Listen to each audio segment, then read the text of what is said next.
हे learners, आज हम इस वीडियो में जो टॉपिक कवर करने जा रहे हैं उसका नाम है फिजिकल वर्ल्ड। इस टॉपिक में हम स्टडी करेंगे फिजिक्स होती क्या है और इसकी इम्पोर्टेंस क्या है। जैसे कि आपने नेक्स्ट 2 इयर्स में फिजिक्स पढ़नी है, लेकिन फिजिक्स को पढ़ना ही क्यों है? आई नो एग्जाम की प्रिपरेशन के लिए, जेई और नीट के लिए फिजिक्स की बहुत इंपॉर्टेंस है। लेकिन फिजिक्स पढ़नी इजी नहीं हो जाएगी अगर आपको फिजिक्स के साथ प्यार हो जाए। तो समझ लीजिए फिजिक्स के साथ ये आपकी फर्स्ट डेट है, और मेरे को विश्वास है कि इस डेट के बाद आप फिजिक्स के साथ रिलेशनशिप में आने के लिए बिल्कुल एक्साइटेड हो जाओगे। Let's begin then. What is physics? ये जानने से पहले हम ये जान लेते हैं कि फिजिक्स वर्ड जो है वो कहाँ से आया है। फिजिक्स वर्ड जो है ये ग्रीक वर्ड से आया है, जो ये यहाँ लिखा हुआ है, जिसका मतलब है नेचर। मतलब कि ये एक ऐसे वर्ड्स है जिसका मतलब ही नेचर है, तो इसका मतलब कि फिजिक्स का नेचर के साथ तो कुछ संबंध जरूर होगा। और उसका क्या संबंध है हम अभी जान लेते हैं। दिन से रात क्यों होती है? Why do stars twinkle? Solar eclipse क्यों होता है? How are waves formed in the ocean? Why do dormant volcanoes erupt suddenly? Rainbow कैसे बनती है? हम चलते कैसे हैं? हम देखते कैसे हैं? ये सब कुछ हम फिजिक्स में पढ़ते हैं। Physics is everything. अगर मेरे को आपको फिजिक्स की डेफिनेशन बतानी हो, that is physics is study of basic laws of nature. मतलब नेचर में जो भी चीजें हो रही हैं, जैसे कि स्काई का कलर ब्लू क्यों है, बारिश कैसे होती है, ये सब चीजें जो हम स्टडी करते हैं फिजिक्स में। अगर मेरे को आपको फिजिक्स की दूसरी डेफिनेशन बतानी हो, वो है it tells us why and how things behave as they do.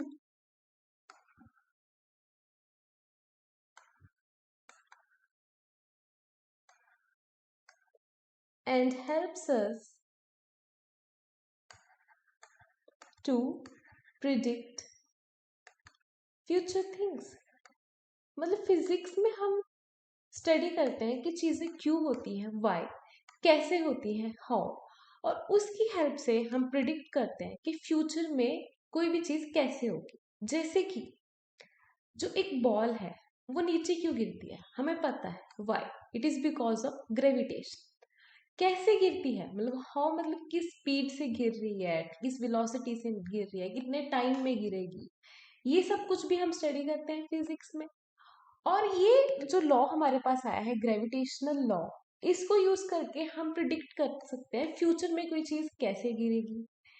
इससे हमने क्या जाना कि मून हमारे अर्थ के आसपास क्यों रिवॉल्व करता है। उससे हमने क्या प्रिडिक्ट कर पाए फिर कि अगर हमने सैटेलाइट भेजेंगे ऊपर तो वो कैसे घूमेगा, जिसकी वजह से आज आप फोन्स और लैपटॉप्स ये सब चीजें यूज कर पा रहे हो। ठीक है, तो physics helps us, it tells us why and how things behave as they do, and helps us to predict future things. चलिए, तो अब हमने फिजिक्स के बारे में तो जान लिया, अब हम फिजिक्स की लैंग्वेज के बारे में जान लेते हैं। यहाँ पे एक बहुत फेमस कोट लिखा हुआ है, mathematics is the language in which God has written the universe. मतलब क्या बोल रहे हैं कि गॉड ने जो यूनिवर्स को जिस भाषा में लिखा है वो भाषा है मैथमेटिक्स। और फिजिक्स में हम क्या करते हैं, हम यूनिवर्स के बारे में तो स्टडी करते हैं। तो मतलब कि फिर हमें फिजिक्स को अगर स्टडी करना है, फिजिक्स को हमने यूज करना है, तो हमें मैथमेटिक्स का इस्तेमाल तो करना पड़ेगा।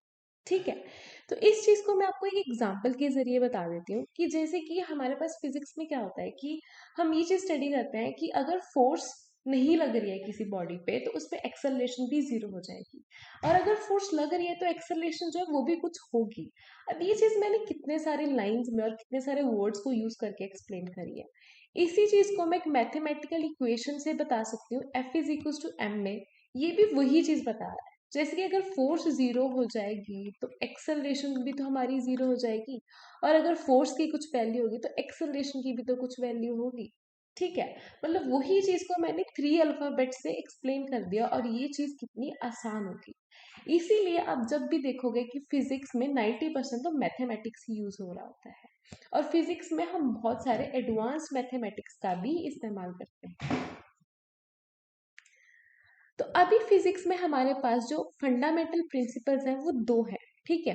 First is unification, second is reductionism. Tension मत लीजिए, ये वर्ड्स पढ़े हैं लेकिन इनका जो मतलब है वो बहुत ही आसान है। So the first principle is unification. इसकी डेफिनेशन है that unification is the process of unifying the various distinct laws of physics into single theory that explains और validates all the different phenomena. मतलब फिजिक्स के जो अलग अलग phenomenas है, जो नेचर के अलग अलग फिनोमिनाज है, अगर हम उसको एक ही थ्योरी से एक्सप्लेन कर पाए तो कितना मजेदार हो जाएगा, कितना इजी हो जाएगा। इसके अभी आपको एक एग्जांपल देती हूँ कि जैसे कि जो एप्पल है वो ट्री से क्यों गिरता है, और जो प्लैनेट्स है वो सन के आसपास क्यों रिवॉल्व करते हैं, और जो समुद्र में टाइड्स बनती हैं जैसे कि, और जो मून है वो अर्थ के आसपास क्यों रिवॉल्व करता रहता है। ये सब चीजों की एक्सप्लेनेशन एक ही है, यूनिवर्सल लॉ ऑफ ग्रेविटेशन, जो कि हमें न्यूटन सर ने दिया था। यूनिवर्सल लॉ ऑफ ग्रेविटेशन एक लॉ ये सब फिनोमिना को एक्सप्लेन कर पा रहा है, दिस इज यूनिफिकेशन।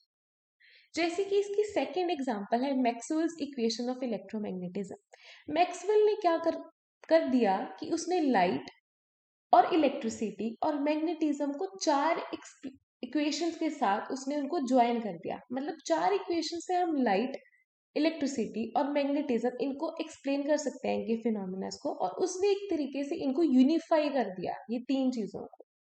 तो ये थी हमारे पास यूनिफिकेशन की सेकेंड एग्जाम्पल। तो नेक्स्ट प्रिंसिपल है हमारे पास रिडक्शनिज्म। ये क्या बोलता है कि to derive properties of complex systems from the properties and interactions of its constituent particles. मतलब कि अगर किसी कम्प्लेक्स सिस्टम को हमें समझना है तो हम जिस पार्ट से बना है, जिस पार्टिकल से बना हुआ है, अगर हम उनको समझ लें, उनकी प्रॉपर्टी समझ लें, उनकी इंटरेक्शन को समझ लें, तो हम कम्प्लेक्स सिस्टम्स को भी समझ सकते हैं। जैसे कि फॉर एग्जाम्पल, एक रफ सी एग्जाम्पल देती हूँ। अगर हमें कार की फंक्शनिंग को समझना है कि कार कैसे काम करती है, तो हम क्या समझेंगे, उसके इंजन को समझेंगे, उसके स्टीयरिंग व्हील कैसे काम करता है उसको समझेंगे, टायर्स को समझेंगे, उसके अंदर जो अलग अलग इलेक्ट्रिकल कंपोनेंट्स लगे हुए हैं हम उनको समझेंगे। अगर हमें अलग अलग पार्ट के बारे में समझ लग गया तो हम कार को भी समझ सकते हैं इजीली, ठीक है। वैसे इंडक्शनिज्म बोलता है कि अगर हमें यूनिवर्स को समझना है, ठीक है, यूनिवर्स के अलग अलग लॉज को समझना है, तो हमें उसके अंदर जाना पड़ेगा, हमें एटम के अंदर जाना पड़ेगा। एटम के अंदर भी जो उसके पार्टिकल्स हैं हमें उनको स्टडी करना पड़ेगा। मतलब कि यूनिवर्स को समझने के लिए, यूनिवर्स जिन चीजों से बना है, एटम से बना है, उसके अंदर क्वार्क से बना है, लेप्टॉन से बना है, हमें उन चीजों को स्टडी करना पड़ेगा, दैट इज रिडक्शनिज्म। इसकी एक और एग्जांपल देती हूँ। अगर आपके पास जो मोबाइल फोन है, ये कितना कॉम्प्लेक्स सिस्टम है, अगर आप इसको खोल के देखो, अगर उसको हमें समझना है तो हम क्या करेंगे, उसके एक एक पार्ट को अलग अलग समझेंगे। जैसे उसके अंदर चिप्स लगी होती है, सिलिकॉन चिप्स, ठीक है, उसके अंदर कैपेसिटर्स लगे हुए हैं, इन सब चीजों को हम समझेंगे। अब जो चिप्स होते हैं सिलिकॉन के, ठीक है, जिससे वो बनता है, वो भी एटम्स के बने हुए हैं। अगर हमें एटम्स के बारे में समझ आ गया तो हमें चिप्स के बारे में समझ आ गया, हमें मोबाइल फोन के बारे में समझ आ गया, ठीक है। तो बच्चों, next topic is scope of physics. Scope of physics में बेसिकली हम क्या क्या स्टडी करने वाले हैं, प्लस वन और प्लस टू में यही डिस्कस करेंगे। तो इसमें दो हैं, एक है माइक्रोस्कोप और एक है माइक्रोस्कोप। माइक्रोस्कोपिक स्कोप का मतलब क्या है, जो बड़ी चीजें हम स्टडी करने वाले हैं, और एक माइक्रोस्कोपिक का मतलब है जो हम छोटी चीजें, जैसे कि एटम और न्यूक्लियस, वो चीजें हम स्टडी करने वाले हैं। तो माइक्रोस्कोपिंग में आप स्टडी करेंगे mechanics, thermodynamics, electromagnetism and optics. जो मैकेनिक्स और थर्मोडायनेमिक्स है ये आप क्लास 11 में स्टडी करोगे, और इलेक्ट्रोमैग्नेटिज्म एंड ऑप्टिक्स ये आप क्लास 12 में स्टडी करोगे। तो मैकेनिक्स में हमारे पास जो सब टॉपिक्स आएंगे वो है motion, laws of motion. Laws of motion में न्यूटन की 3 लॉज, उसके बाद इम्पल्स, इनर्शिया, ये सब चीजें स्टडी करेंगे। फिर वर्क और एनर्जी, रोटेशनल मोशन में जो चीजें घूमती हैं उनके बारे में डिटेल में हम डिस्कस करेंगे। Then gravitation, properties of solids and fluids, oscillations and waves. Thermodynamics में बेसिकली हम स्टडी करते हैं हीट की, टेम्परेचर और थर्मोडायनेमिक्स के laws, very important, heat engine, conduction, convection and radiation. उसके बाद इलेक्ट्रोमैग्नेटिज्म में हमारे पास आ जाता है चार्ज, करंट, मैग्नेटिज्म, और इनको ज्वाइन करके इलेक्ट्रोमैग्नेटिज्म जो बनता है, that is electromagnetic induction, alternating current and electromagnetic waves, which is basically light. उसके बाद ऑप्टिक्स में हम स्टडी करेंगे रिफ्लेक्शन के बारे में, रिफ्रैक्शन के बारे में, और जो कुछ डिवाइसेस होते हैं जैसे कि टेलीस्कोप्स एंड माइक्रोस्कोप, ये सब चीजें हम जो है माइक्रोस्कोप, जैसे कि ये बड़ी चीजें जैसे टेलीस्कोप, माइक्रोस्कोप, ये सब बड़ी चीजें हैं, ये हम माइक्रोस्कोपिक में स्टडी करते हैं। उसके बाद माइक्रोस्कोपिक जो होता है उसमें हम क्वांटम फिजिक्स स्टडी करेंगे, जैसे कि एटम के बारे में, इसको डिटेल में, उसमें जो अंदर प्रोटॉन्स हैं, न्यूट्रॉन्स हैं, इलेक्ट्रॉन्स हैं, ये सब चीजें। उसके बाद न्यूक्लियर फिजिक्स में हम स्टडी करेंगे alpha beta decay gamma decay. The nature of electron, nature of photon, photon जो है एक्चुअली लाइट का पार्टिकल होता है, इसके बारे में हम स्टडी करेंगे, वेरी इंटरेस्टिंग टॉपिक। और उसके बाद आ जाते हैं सेमीकंडक्टर्स, इनमें हम ट्रांजिस्टर्स, ये सब चीजें जो है वो स्टडी करेंगे। Next is excitement of physics. वैसे अभी तक जो आपने इतना कुछ जान लिया है, पढ़ लिया है, उससे आप कुछ एक्साइटमेंट तो आई होगी फिजिक्स के रिगार्डिंग। एक्साइटमेंट ऑफ फिजिक्स क्या है, क्यों फिजिक्स एक्साइट करती है हमें, क्यों हमें अच्छी लगती है फिजिक्स। फिजिक्स हमें एक्साइट करते हैं because it helps in explanation of everyday phenomena. जो हर रोज चीजें हो रही है हमारे आसपास, उसको समझने के लिए फिजिक्स का हम यूज करते हैं। जैसे कि मैंने आपको पहले भी बताया, जैसे बारिश कैसे होती है, हम देखते कैसे, हम चलते कैसे, मैं बोल रही हूँ तो मेरी आवाज दूसरे बंदे को सुन कैसे रही है, ठीक है। ये सब जो हर रोज चीजें हो रही हैं, ये हम फिजिक्स में स्टडी कर रहे हैं। Next is conducting new experiments to unlock the secrets of nature. हर रोज हम नए एक्सपेरिमेंट्स करते हैं, बहुत सदियों से हम नए एक्सपेरिमेंट्स करके नेचर के जो सीक्रेट्स है, जो मिस्ट्रीज है, हम उनको सॉल्व करते आ रहे हैं। जैसे कि आपको पता है, पहले एरिस्टोटल ने ये चीज बोली थी कि जो अलग अलग चीज है, जैसे कि एक भारी चीज, जो हैवी चीज है, वो फास्ट गिरती है एज कम्पेयर टू एक लाइट चीज के। मतलब जो भारी हैवी चीज होगी वो जल्दी जल्दी गिरेगी, उसकी स्पीड ज्यादा होगी जब वो ऊपर से गिराएंगे हम उसको, as compare to a light thing, ठीक है। लेकिन उसके बाद गैलीलियो ने एक एक्सपेरिमेंट करके उसने एक बहुत टॉल बिल्डिंग से दो बॉल्स को गिराया जिनका वेट अलग था, और उसने ये प्रूव कर दिया कि दोनों बॉल जिनका वेट अलग था लेकिन वो सेम स्पीड से नीचे गिरती है। उसने ये चीज प्रूव कर दी, उसने एक नई मिस्ट्री सॉल्व कर दी हमारे लिए, ठीक है। So the third is applying physics to make new exciting things. हम फिजिक्स को अप्लाई करके नई नई चीजें बना सकते हैं, जैसे कि computers, TV, even satellites, rockets, ये सब कुछ क्यों बना है, क्योंकि हमने इस पे फिजिक्स लगाई है, हमने फिजिक्स के जो लॉ सीखे हैं, जो पढ़े हैं, जो समझे हैं, वो लगा के हमने नई नई डिस्कवरीज करी है, नई नई चीजें डिस्कवर करी है। तो what excites you about physics, आपको क्या अच्छा लगता है फिजिक्स में, ये जरूर सोचना। नेक्स्ट हम स्टडी करेंगे फिजिक्स, टेक्नोलॉजी एंड सोसाइटी के बारे में। इसमें हम देखेंगे कि कैसे जो फिजिक्स है वो टेक्नोलॉजी और स्टडी पे इफेक्ट डालती है, और कैसे ये दोनों चीजें मिलके फिजिक्स को इफेक्ट करती है। सबसे पहले है new physics gives rise to new technology. जब हम फिजिक्स में कुछ नई डिस्कवरी करते हैं, कुछ नया लॉ डिस्कवर करते हैं, हम उसको यूज करके कुछ नई टेक्नोलॉजी भी इन्वेंट करते हैं। जैसे कि जब इलेक्ट्रोमैग्नेटिज्म की स्टडी करी गई, उनको हमने अच्छे से स्टडी करा, उससे हमने क्या बनाया, वायरलेस कम्युनिकेशन, उससे हम वायरलेस कम्युनिकेशन को इन्वेंट कर पाए। और ऐसे ही जैसे कि सिलिकॉन चिप्स जो थे, उनको स्टडी करा गया, उनको स्टडी करने के बाद हमारे पास आए सेमीकंडक्टर्स। सेमीकंडक्टर्स और सेमीकंडक्टर से हमने बनाया आज के इलेक्ट्रॉनिक गैजेट्स, जैसे मोबाइल, टीवी, लैपटॉप्स। ये सब कुछ कैसे पॉसिबल हुआ, क्योंकि हमने सिलिकॉन चिप्स को डिटेल में स्टडी करना स्टार्ट कर दिया। और जैसे कि फिजिक्स में न्यू डिस्कवरी से हम नई टेक्नोलॉजी इन्वेंट कर पाते हैं, वैसे ही न्यू टेक्नोलॉजी कभी कभी हमारे पास नई फिजिक्स में भी कोई डिस्कवरी देती है। जैसे कि सबसे पहले क्या है, स्टीम इंजन यूज किया जाता, लेकिन वो इतना एफिशिएंट नहीं था। हमने क्या सोचा कि अब हमें कुछ इससे भी एफिशिएंट इंजन चाहिए, ठीक है। तो हमें न्यू टेक्नोलॉजी चाहिए थी, हमें न्यू टेक्नोलॉजी चाहिए थी। तो जब हमने नए इंजन की, एक एफिशिएंट इंजन की खोज करना शुरू करा, तो हमारे पास फिजिक्स में जो डिस्कवरीज हुई वो हुई थर्मोडायनेमिक्स की फील्ड में। हमने थर्मोडायनेमिक्स की फील्ड में बहुत सारी फिजिक्स में नए नए लॉज निकाल दिए। तो देखिए, सिर्फ फिजिक्स जो है वो टेक्नोलॉजी न्यू इन्वेंट करने में हेल्प नहीं करती है, बल्कि जब हमें न्यू टेक्नोलॉजी की जरूरत पड़ती है तो हमारे पास नई फिजिक्स भी निकल के बाहर आती है। नेक्स्ट जो हमारा टॉपिक है which is fundamental forces in nature, ये इंपॉर्टेंट टॉपिक है और इस टॉपिक में से एग्जाम्स में क्वेश्चन आ जाते हैं। तो हमारे पास फर्स्ट जो फंडामेंटल फोर्स है that is gravitational force. The second is electromagnetic force. Third is strong nuclear force, and fourth is weak force. ये जो चार फोर्सेस हैं ये फंडामेंटल फोर्सेस हैं, मतलब कि बाकी की जितनी भी फोर्सेस है वो इन ही फोर्सेस का कुछ ना कुछ रूप होते हैं। ठीक है, चलिए इन चार फंडामेंटल फोर्सेस को हम डिटेल में स्टडी करते हैं।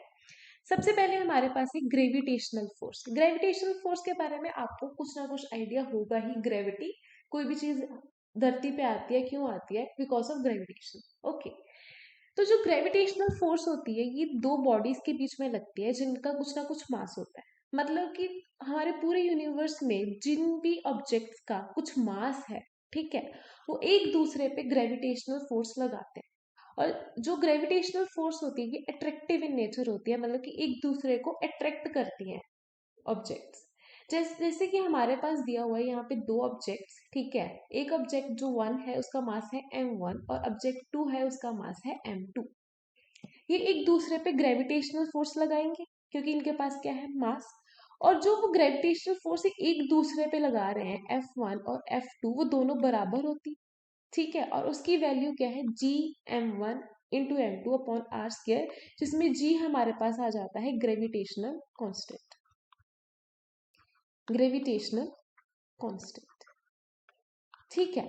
और m1 m2 तो मास हो गया, r क्या है, ये है डिस्टेंस बिटवीन टू ऑब्जेक्ट्स, ठीक है।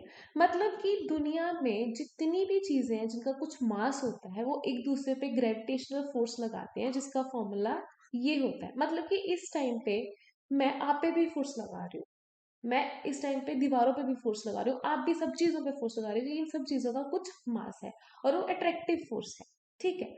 और ये होती है लॉन्ग रेंज फोर्स, मतलब कि एक प्लेनेट दूसरे प्लेनेट पे भी लगाता है, जैसे कि सन हमारे ऊपर लगा रहा है, अर्थ पे लगा रहा है, ठीक है। ये बहुत लॉन्ग रेंज फोर्स होती है, ये इनफाइनाइट डिस्टेंस तक लगती है जो ग्रेविटेशनल फोर्स है। Third point is it does not require medium, इसको मीडियम की जरूरत नहीं है लगने के लिए। जैसे कि अब स्पेस, स्पेस में तो हवा भी नहीं होती है, कुछ भी मीडियम नहीं होता है, लेकिन फिर भी जो ग्रेविटेशनल फोर्स है वो लगती है दो ऑब्जेक्ट्स के बीच में। Third is it is fourth is it is the weakest force, ये सबसे वीक फोर्स होती है। Fifth is it obeys inverse square law, मतलब कि इनवर्स स्केयर लॉ फॉलो करेंगे, यहाँ पे आपको दिख ही रहा होगा, जो फोर्स होती है वो इनवर्सली प्रोपोर्शनल होती है आर स्केयर के, ठीक है। इनवर्सली प्रोपोर्शनल और स्केयर लॉ, इसका मतलब कि अगर दो ऑब्जेक्ट्स में अगर मैं डिस्टेंस को डबल कर दूं, आर को डबल कर दूं, तो जो फोर्स है वो 1/4 हो जाएगी, ठीक है। अगर मैं डिस्टेंस को ट्रिपल कर दूं, 3 कर दूं आर को, तो हमारे पास फोर्स जो है वो 1/9 हो जाएगी। ये है इनवर्स स्केयर लॉ का मतलब कि जैसे जैसे हम डिस्टेंस को बढ़ाते हैं, जो ग्रेविटेशनल फोर्स है दो ऑब्जेक्ट्स के बीच में वो कम होता जाता है। नेक्स्ट और लास्ट पॉइंट हमारे पास है, ये कंजर्वेटिव फोर्स होती है। कंजर्वेटिव फोर्स का मतलब ये है कि ग्रेविटेशनल फोर्स के अगेंस्ट कुछ भी अगर काम कर रहे हैं, ठीक है, कुछ भी हम जैसे एक चीज को, जैसे कि बॉल को मैंने उठाकर कहीं ऊपर रख दिया तो ग्रेविटी तो लग रही है उस पर, लेकिन जो काम हो रहा है वो कंजर्वेटिव है, कंजर्व्ड है। मतलब कि जो मैकेनिकल एनर्जी टोटल है हमारे पास, ठीक है, मैकेनिकल एनर्जी क्या होती है, kinetic energy plus potential energy, वो कंजर्व्ड रहती है, वो सेम रहती है। मतलब कि अगर कोई बॉल ऊपर से नीचे गिर रही है, ठीक है, जो बॉल ऊपर से नीचे गिरती है उसकी काइनेटिक एनर्जी बढ़ जाती है, लेकिन उसकी पोटेंशियल एनर्जी कम हो जाती है, जिसकी वजह से टोटल जो हमारे पास मैकेनिकल एनर्जी होती है, मैकेनिकल एनर्जी क्या होती है, potential energy plus kinetic energy. अगर काइनेटिक एनर्जी बढ़ रही है तो ये कम हो जाती है, लेकिन ये हमेशा जो इनका सम है वो बराबर रहता है, वो सेम रहता है, ठीक है।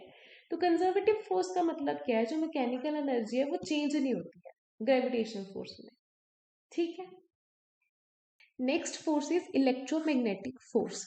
अब जो इलेक्ट्रोमैग्नेटिक फोर्स होती है it is by the virtue of the charges, मतलब कि चार्जेस के बीच में लगती है। जैसे कि पॉजिटिव चार्ज जो दूसरे पॉजिटिव चार्ज को रिपेल करता है, फोर्स लगाता है, ठीक है, और पॉजिटिव चार्ज जो है वो नेगेटिव चार्ज को अट्रैक्ट करता है, तो ये चार्जेस के बीच में होती है। It is a long range force, ये भी लॉन्ग रेंज फोर्स है, दूर दूर तक लग सकती है। It also does not require medium, इसको भी मीडियम की जरूरत नहीं है, ये बिना मीडियम के भी एक दूसरे चार्ज पे लग सकती है। It is a strong force, ये स्ट्रॉन्गेस्ट तो नहीं है, सबसे स्ट्रॉन्ग तो नहीं होती है, लेकिन फिर भी ये वीक फोर्स और ग्रेविटेशनल फोर्स से स्ट्रॉन्ग होती है। It also follows the inverse square law, ये इनवर्स स्केयर लॉ को भी फॉलो करती है। मतलब कि अगर दो चार्जेस के बीच में जो डिस्टेंस आर है उसको मैं बढ़ा दूं, तो जो इलेक्ट्रोमैग्नेटिक फोर्स है वो कम हो जाएगी, the last point is it is also conservative force, मतलब कि मैकेनिकल एनर्जी जो है इसमें भी सेम रहती है, कंजर्व्ड रहती है। Next is strong nuclear force. जो स्ट्रॉन्ग न्यूक्लियर फोर्स होती है ये न्यूक्लियस के बीच में लगते हैं। अब न्यूक्लियस क्या होते हैं? न्यूक्लियस होते हैं जो न्यूक्लियस के अंदर पार्टिकल्स होते हैं which are protons and neutrons. क्या कभी आपने सोचा है जैसे कि जो न्यूक्लियस होता है उसमें दो तरह के पार्टिकल्स होते हैं, एक प्रोटॉन्स होते हैं और एक न्यूट्रॉन्स होते हैं। अब जो न्यूट्रॉन्स होते हैं वो तो न्यूट्रल होते हैं, उन पर कोई चार्ज नहीं होता है, लेकिन जो प्रोटॉन्स होते हैं उन पे तो पॉजिटिव चार्ज होता है। जो प्रोटॉन्स होते हैं उन पे पॉजिटिव चार्ज होता है। अब बहुत सारे प्रोटॉन्स जो है वो न्यूक्लियस के बीच में है पॉजिटिव चार्ज के साथ, ठीक है। अब प्रोटॉन प्रोटॉन तो एक दूसरे को रिपेल करने चाहिए ना, क्योंकि पॉजिटिव पॉजिटिव चार्ज जो है वो रिपेल करता है एक दूसरे को। फिर भी ये जो न्यूक्लियस है ये हमारा जुड़ा कैसे रहता है, इकट्ठा कैसे रहता है? जब, क्योंकि इनको तो रिपेल करना चाहिए तो दूर दूर जाने चाहिए, और जो हमारा न्यूक्लियस है वो तो इकट्ठा नहीं रहना चाहिए। तो ये कैसे इकट्ठा रह पाता है? प्रोटॉन्स प्रोटॉन्स न्यूक्लियस पे कैसे इकट्ठे रह पाते हैं? ये चीज कभी आपने सोची है? तो अगर आपने सोची है तो इसका आंसर आपको मिल रहा है आज, वो है स्ट्रॉन्ग न्यूक्लियर फोर्स की वजह से। प्रोटॉन प्रोटॉन, न्यूट्रॉन न्यूट्रॉन और प्रोटॉन न्यूट्रॉन के बीच में एक फोर्स लगती है जो स्ट्रॉन्ग न्यूक्लियर फोर्स होती है, और वो अट्रैक्टिव होती है। वो अट्रैक्टिव होती है। जैसे कि यहाँ पे डायग्राम में दिखाया हुआ है कि प्रोटॉन और प्रोटॉन पॉजिटिव पॉजिटिव चार्ज में रिपल्शन लग रही है, इलेक्ट्रोस्टैटिक रिपल्शन, वो एक दूसरे को दूर दूर कर रहे हैं, रिपेल कर रहे हैं, ठीक है। लेकिन उनमें एक स्ट्रॉन्ग न्यूक्लियर फोर्स भी लग रही है, वो अट्रैक्ट कर रही है एक दूसरे को, ठीक है। उसकी वजह से वो एक दूसरे को अट्रैक्ट कर रहे हैं, ठीक है। और प्रोटॉन प्रोटॉन को अट्रैक्ट कर रहे हैं, प्रोटॉन न्यूट्रॉन को अट्रैक्ट कर रहे हैं, न्यूट्रॉन न्यूट्रॉन को अट्रैक्ट कर रहे हैं, सब एक दूसरे को अट्रैक्ट कर रहे हैं। तो ये वाली जो अट्रैक्शन होती है ये ज्यादा स्ट्रांग होती है एज कम्पेयर टू रिपल्शन के, जिसकी वजह से जो प्रोटॉन्स और न्यूट्रॉन्स हैं वो न्यूक्लियस के अंदर इकट्ठे बाइंड रहते हैं, बाउंड रहते हैं, ठीक है। तो क्लियर हो गया? तो जो स्ट्रॉन्ग न्यूक्लियर फोर्स है उसकी वजह से प्रोटॉन्स और न्यूट्रॉन्स जो है वो न्यूक्लियस के अंदर इकट्ठे रह पाते हैं, ठीक है। और ये भी बताया कि ये अट्रैक्टिव होती है नेचर, इसकी वजह से वो एक दूसरे को अट्रैक्ट करते हैं, लेकिन जनरली अट्रैक्टिव होती है अगर जो प्रोटॉन्स प्रोटॉन्स हैं वो बहुत नजदीक आ जाए एक दूसरे के, तो ये रिपल्सिव भी हो जाती है, ठीक है। स्ट्रॉन्गेस्ट फोर्स है ये, सबसे स्ट्रॉन्गेस्ट फोर्स है, और ये चार्ज इंडिपेंडेंट है। चार्ज इंडिपेंडेंट का मतलब क्या है कि जो प्रोटॉन प्रोटॉन के बीच में जो न्यूक्लियर फोर्स होगी और प्रोटॉन न्यूट्रॉन के बीच में होगी और जो न्यूट्रॉन न्यूट्रॉन के बीच में होगी ये सेम होगी। चाहे प्रोटॉन के पास पॉजिटिव चार्ज है और न्यूट्रॉन के पास कोई चार्ज नहीं है, फिर भी इनमें जो न्यूक्लियर फोर्स लग रही है वो सेम लगती है, ठीक है। वो चार्ज पे डिपेंड नहीं करती है। ये शॉर्ट रेंज फोर्स है। शॉर्ट रेंज फोर्स का मतलब क्या है कि देखो ये सिर्फ न्यूक्लियस के अंदर होती है, और न्यूक्लियस का जो रेडियस है वो तो बहुत ही छोटा होता है, 10⁻⁻15 मीटर्स। तो ये बहुत शॉर्ट रेंज फोर्स है, सिर्फ न्यूक्लियस के अंदर ही लगती है। और ये नॉन कंजर्वेटिव है। नॉन कंजर्वेटिव का मतलब कि कंजर्वेटिव का ऑपोजिट, कंजर्वेटिव में मैकेनिकल एनर्जी कंजर्व रहती थी, इसमें वो नहीं रहती है conserve. So the next force is weak nuclear force. और जो वीक न्यूक्लियर फोर्स है ये सिर्फ बीटा डीके में लगती है। बीटा डीके में होता क्या है, जैसे कि अगर मैं नेगेटिव बीटा डीके की बात करूं तो उसमें क्या होता है कि एक जो न्यूट्रॉन है वो प्रोटॉन, इलेक्ट्रॉन और एंटी न्यूट्रिनो में कन्वर्ट हो जाता है, ठीक है। और पॉजिटिव बीटा डीके में क्या होता है, पॉजिटिव बीटा डीके में एक जो प्रोटॉन है वो न्यूट्रॉन, पॉजिट्रॉन और न्यूट्रिनो में कन्वर्ट हो जाता है। तो जब ये बीटा डीके होता है, जो उसमें पार्टिकल्स जो एमिट होते हैं उनके बीच में जो फोर्स लगती है वो है वीक न्यूक्लियर फोर्स। तो ये एक्ट करती है between neutrino and other particles, ठीक है। जबकि जब बीटा डीके हो रहा है उस टाइम पे जो पार्टिकल्स एमिट हो रहे हैं उनमें जो फोर्स होती है वो होती है वीक न्यूक्लियर फोर्स, और ये भी जो है शॉर्ट रेंज फोर्स है। तो अब हमने जो चार फंडामेंटल फोर्सेस है वो कर लिए हैं, अब उनके बारे में एक रिकैप ले लेते हैं और उनकी जो स्ट्रेंथ है वो भी डिस्कस कर लेते हैं। तो जैसे कि मैंने बताया था पहले कि जो न्यूक्लियर फोर्स होती है, स्ट्रॉन्ग न्यूक्लियर फोर्स, वो सबसे स्ट्रॉन्गेस्ट है। अगर उसकी जो स्ट्रेंथ है उसको मैं 1 मान लूं तो उसके कंपैरिजन में बाकियों की स्ट्रेंथ जो है वो यहाँ दी हुई है। इलेक्ट्रोमैग्नेटिक फोर्स जो है उसकी strength as compare to strong nuclear force है 10⁻², मतलब वो उससे 100 टाइम्स वीक है। ऐसे ही जो वीक न्यूक्लियर फोर्स है उसकी strength as compare to strong nuclear force कितनी है, 10⁻⁻13। और जो ग्रेविटेशनल फोर्स है उसकी जो स्ट्रेंथ है as compare to strong nuclear force क्या है, 10⁻39। सबसे स्ट्रॉन्गेस्ट कौन सी है, स्ट्रॉन्ग न्यूक्लियर फोर्स, उससे वीक है इलेक्ट्रोमैग्नेटिक फोर्स, उससे वीक है वीक न्यूक्लियर फोर्स, और सबसे वीक कौन सी है, ग्रेविटेशनल फोर्स। और इनकी रेंज बताई थी आपको, जैसे ग्रेविटेशनल फोर्स और इलेक्ट्रोमैग्नेटिक की इन्फिनाइट होती है, ये दोनों लॉन्ग रेंज फोर्सेस हैं, ठीक है। स्ट्रॉन्ग न्यूक्लियर फोर्स जो होती है ये शॉर्ट रेंज होती है, ये न्यूक्लियस के रेडियस के अंदर अंदर ही लगती है, और जो वीक न्यूक्लियर फोर्स होती है ये तो वेरी शॉर्ट है, ठीक है, ये तो उससे भी कम डिस्टेंस में लगती है। जो ग्रेविटेशनल फोर्स है ये all objects in the universe, जितने भी ऑब्जेक्ट्स इनका मास होता है उनमें लगती है, एक दूसरे पे लगाते हैं, सब लगाते हैं, मैं आप पे लगा रही हूँ, ठीक है, प्लैनेट्स मेरे पे लगा रहे हैं, पेन मेरे पे लगा रहा है, जितनी भी चीजों का मास होता है वो एक दूसरे पे ग्रेविटेशनल फोर्स लगाते हैं, ठीक है। इलेक्ट्रोमैग्नेटिक फोर्स जो है वो चार्ज्ड पार्टिकल्स लगाते हैं एक दूसरे के बीच में, और जो स्ट्रॉन्ग न्यूक्लियर फोर्स है ये बताया था न्यूक्लियस के बीच में लगती है, कुछ हैवी एलिमेंट्री पार्टिकल्स के बीच में भी लगती है। और जो वीक न्यूक्लियर फोर्स है ये लगती है एलिमेंट्री पार्टिकल्स जैसे कि इलेक्ट्रॉन और न्यूट्रिनो के बीच में, जो कि बीटा डीके में एमिट होते हैं, बाहर निकलते हैं, ठीक है। तो ये थी हमारे पास 4 फंडामेंटल फोर्सेस, और ये इंपॉर्टेंट टॉपिक है। तो हमारा जो लास्ट टॉपिक है इस वीडियो का दैट इज कंजर्वेशन लॉज, और इसमें हम 4 लॉ स्टडी करेंगे। तो हमारे पास कंजर्वेशन लॉज का मतलब क्या है कि कुछ जो हमारे पास वेरिएबल्स है, जो क्वांटिटीज है वो कंजर्व्ड रहते हैं। कंजर्व्ड का मतलब क्या है कि अगर मैं एक सिस्टम में देखूं, मेरे पास कोई भी सिस्टम है, उसमें मैं कुछ वेरिएबल लूं, जैसे कि चार्ज लूं, ठीक है, तो इस चार्ज में, इस सिस्टम में जो टोटल चार्ज है, ठीक है, वो कंजर्व्ड रहेगा, मतलब कि उसकी वैल्यू हमेशा सेम रहेगी। That is the meaning of conservation. मतलब कोई भी सिस्टम लिया है मैंने, जैसे ये सिस्टम है, ठीक है, इसमें अगर मैं लीनियर मोमेंटम देखूं तो लीनियर मोमेंटम जो है हमेशा सेम रहेगा, कांस्टेंट रहेगा, वो चेंज नहीं होएगा। ये है मतलब कंजर्वेशन ऑफ लीनियर मोमेंटम का। तो कंजर्वेशन ऑफ लीनियर मोमेंटम ही देखते हैं, जब कोई भी सिस्टम है उसमें एक्सटर्नल फोर्स जो है वो जीरो है, कोई भी उसमें फोर्स नहीं लग रही है, तो उसमें जो लीनियर मोमेंटम है वो कंजर्व रहेगा। जब एक्सटर्नल फोर्स जीरो होगी देन द लीनियर मोमेंटम जो है उस सिस्टम का